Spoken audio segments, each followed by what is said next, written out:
அனைவருக்கும் வணக்கம். நான் உங்கள் இசைமதிவாணன். பொதுவாக தமிழ் தேசிய அரசியல் வரலாறு எவ்வளவு கடினமான பாதையில பயணிக்குது அப்படிங்கிறது நமக்கு தெரியும். இந்த வரலாற்று அரசியல் பயணத்துல வந்து நமக்கு நாமே ஊடகமா மாறக்கூடிய வலிமை இருந்தால் மட்டும்தான் நம்ம பயணிக்க முடியும் அப்படிங்கிறது உங்களுக்கு ஏற்கனவே தெரியும். அதனாலே நம்ம பிள்ளைங்க எல்லாம் நாம் தமிழர் பிள்ளைங்க எல்லாம் பார்த்தீங்கன்னா எல்லோரும் ஒரு காணொலி ஒரு ஊடகமா ஒரு யூடியூப் தொடங்கி ஒரு சேனல் தொடங்கி பண்ற வேலையை நம்ம பார்த்துட்டே இருக்கோம்.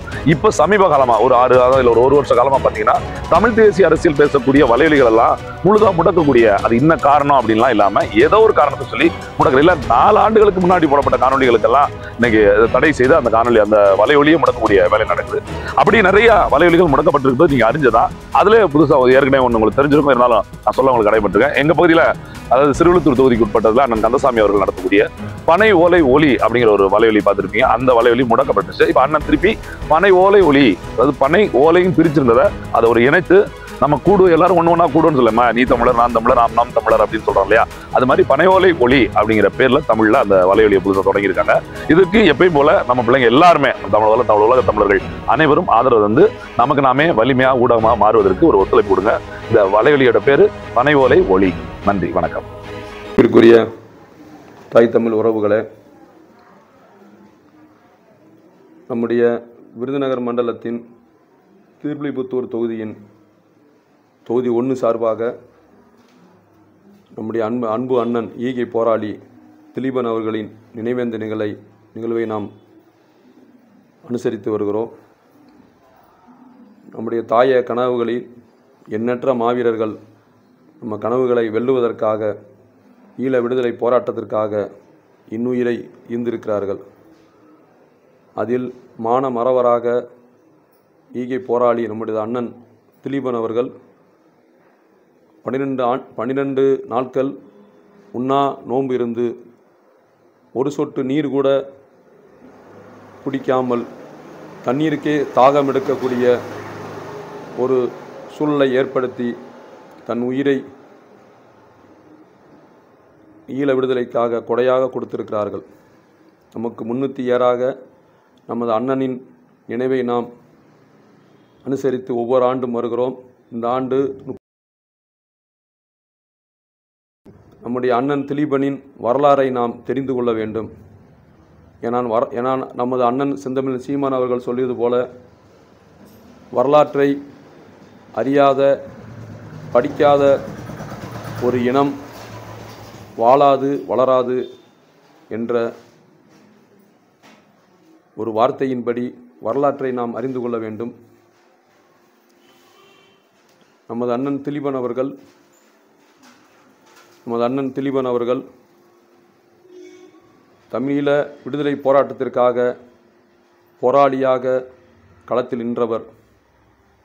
1963ஆம் ஆண்டு யாழ்ப்பாணத்தில் நவம்பர் 29ஆம் தேதியன்று பிறந்தவர். சாதாரண எளிய குடும்பத்தில் மகனாக பிறந்து உடன் பிறந்தவர்களோடு ஓடியாடி விளையாடியவர். ஈழ கனவுகளை வெல்ல வேண்டும் என்ற நோக்கத்தில் மருத்துவ படிப்பை பாதியிலேயே விட்டுவிட்டு ஈழ போராட்டத்திற்காக களத்திற்கு வந்தவர். அந்த காலகட்டத்தில் எண்ணற்ற நெருக்கடிகளை சிங்கள அரசு மக்கள் மீது திணித்தது. அண்ணனது முழு பெயர் ராசையா பார்த்திபன். அதன் பிறகு தலைவர் வைத்த பெயர் திலீபன். லெப்டினன்ட் கோனல் திலீபன் என்று தலைவர் பெயர் வைத்தார். அண்ணன் திலீபன் அவர்கள் 5 அம்ச கோரிக்கைகளை வலியுறுத்தி செப்டம்பர் 9ஆம் ஆண்டு இதே செப்டம்பர் 15ஆம் தேதி உண்ணாவிரத்தை தொடங்கினார். உண்ணாவிரத்தின் தொடங்கினார். தலைவர் எவ்வளவோ கேட்டுக்கொண்டும் உண்ணாவிரத்தை அருந்தாமல் உண்ணாவிரத்தை இருந்தார். அந்த 5 அம்ச கோரிக்கை என்னவென்றால், கிழக்கிலும் மேற்கிலும் சிங்கள குடியேற்றங்களை அப்போது சிங்கள அரசு செய்து வந்தது. தமிழர் பகுதிகளில் சிங்களர்களை குடியேற்றியது. அது உடனடியாக தடுத்து நிறுத்தப்பட வேண்டும் என்ற முதல் கோரிக்கையோடும், 2வது கோரிக்கையாக அந்த காலகட்டத்தில் அவசர சட்டத்தை சிங்கள அரசு ஈழ மண்ணில் கொண்டு வந்திருந்தது. அந்த அவசர சட்டத்தை உடனடியாக திரும்ப பெற வேண்டும் என்ற இரண்டாவது கோரிக்கையாகவும், சிறை கூடங்களிலும் காவல் நிலையங்களிலும் அரசியல் கைதியாக உள்ள தமிழர்களை உடனடியாக விடுதலை செய்ய வேண்டும், எந்த ஒரு நிபந்தனையும் இல்லாமல் விடுதலை செய்ய வேண்டும் என்ற மூன்றாவது கோரிக்கையாகவும், நான்காவது கோரிக்கையாக ஊர்காவல் படை கையில் உள்ள ஆயுதங்களை உடனடியாக திரும்ப பெற வேண்டும் என்ற நான்காவது கோரிக்கையாகவும், ஐந்தாவது கோரிக்கையாக நம்முடைய ஈழ மண்ணில் நம்முடைய விடுதலைக்காக போராடிய நம்முடைய மாவீரர்களுடைய தியாகத்தை போற்றுகிற வகையில் இந்த ஐந்தாவது கோரிக்கை மிக முக்கியமான கோரிக்கையாக அண்ணன் முன்னெடுத்திருந்தார். அந்த ஐந்தாவது கோரிக்கை என்னவென்றால், நம்முடைய சிங்கள அரசு உடனடியாக நம்முடைய காவல் நிலையங்களை அங்கே தொடங்கியிருந்தது. நம்ம அந்த ஈழப்பகுதியை முழுவதும் அந்த காவல் நிலையங்களை முழுவதுமாக இழுத்து மூட வேண்டும் என்ற மிகப்பெரிய ஒரு 5 கோரிக்கைகளை முன்னிறுத்தி அண்ணன் அவர்கள் உண்ணாவிரத்தை தொடங்கினார்.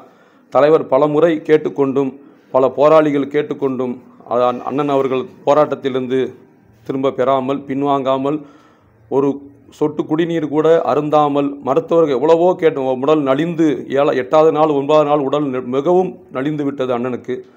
அப்போது கேட்டுக்கொண்ட பிறகும் அதை மறுத்துவிட்டு தொடர்ச்சியாக உண்ணாவிரத்தை மேற்கொண்டு தன் உயிரை நம் மண்ணில் விதைத்து விட்டார்.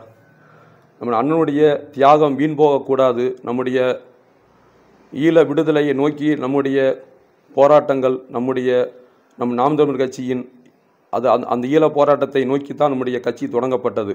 ஈழ விடுதலையே இனத்தின் விடுதலை என்று நாம் கட்சியை தொடங்கி அண்ணன் செந்தமிழ் சீமான் அவர்கள் தொடங்கி, அதன் பிறகு இன்று வரை அந்த ஈழ போராட்டத்தை நம்ம ஒவ்வொருவரும் நெஞ்சில் ஏந்தி போராடி எந்த இடத்திலும் விட்டு கொடுக்காமல், ஒரு கூட்டத்தில் பேசும்போது கூட தலைவரையும் போராளிகளையும் நினைவு கூறாமல் நாம் இருந்ததில்லை. ஆனால் இப்போது நம்ம அண்ணனுடைய நினைவேந்தலை முன்னெடுத்திருக்கிறோம். நம்முடைய அண்ணனுடைய கனவுகளை, தாயக கனவுகளை நிறைவேற்றுகிற வகையில் நாம் ஒவ்வொருத்தரும், நம்ம இப்போ இருக்கிற ஒவ்வொருத்தரும் உறுதியேற்று நம்முடைய கட்சியில் மிக வேகமாக கட்டமைப்பை உருவாக்கி நம்முடைய ஈழ விடுதலை போராட்டத்திற்கு அண்ணன் செந்தமிழ் சீமான் அவர்களுக்கு துணையாக இருந்து, தோளுக்கு தோளாக இருந்து, துணையாக இருந்து இந்த காரியத்தை நாம் செய்ய வேண்டும். நம்முடைய அண்ணனுடைய திலீபண்ணனுடைய கனவுகள் மெய்ப்பட வேண்டும். நம்முடைய ஈழம் இன்னும் விடுதலை பெற வேண்டும். மக்கள் இன்றும் நம்முடைய ஈழ மக்கள் ஆங்காங்கே பரவி வாழ்கிறார். உலகம் முழுங்கும் அகதிகளாக பரவி வாழ்ந்து வருகிறார்கள். திரும்ப மறுபடியும் அவர்கள் ஈழத்திற்கு வர நம்முடைய விடுதலை ஒன்றே நம்முடைய நோக்கமாக இருந்து நாம் அதை செய்து முடிப்போம். மீண்டும் ஒருமுறை அண்ணன் அவர்களுக்கு நம்முடைய நாம் தமிழர் கட்சியின் சார்பாக வீர வணக்கத்தை செலுத்திக் கொள்கிறேன். வீர வணக்கம், வீர வணக்கம், எங்கள் அண்ணன் திலீபனுக்கு வீர வணக்கம், வீர வணக்கம். வென்று முடிப்போம், வென்று முடிப்போம். எங்கள் அண்ணன் கனவுகளை, ஈழ விடுதலை கனவுகளை வென்று முடிப்போம், வென்று முடிப்போம். நாம் தமிழர், நாம் தமிழர், நாம் தமிழர், நாம் தமிழர்.